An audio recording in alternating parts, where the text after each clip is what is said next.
Good evening. We open up with continuing coverage tonight as today marks exactly 1 year since the discovery of a 93-year-old grandmother killed in her home in Augusta.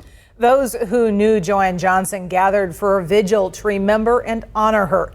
Now, two 14-year-old girls are charged in connection with her death. KAKE's Nick Nelson talked with her loved ones tonight at the vigil as they remembered her life. Nick. Chris and Pilar, dozens of people in the Augusta community filled up the yard in front of Joanne Johnson's home earlier tonight to remember her life as she was found dead 1 year ago today.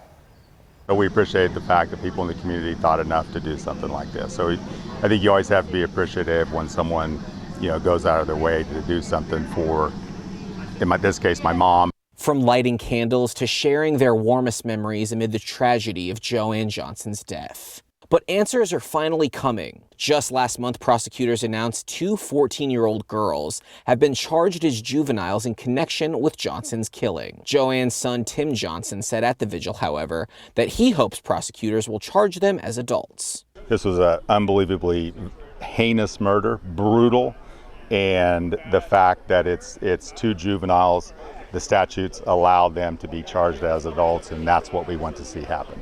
Joanne Johnson, whom people in her neighborhood knew as JoJo, had so many friends, even people from her church. People she never met felt compelled to put this evening together 1 year after her death. I've never met Joanne. God just put it on my heart that we needed to remember Joanne and not the crime and give her honor today. Johnson says he'll remember his mother most for the value of self-reliance and her passion for getting to know others. She was the person that put other people first. So she'd have a conversation with someone and she'd know about you and not talk about herself. Now, sometimes you get the grandkids involved and definitely she'd talk about them, but she was the person that was going to know about you.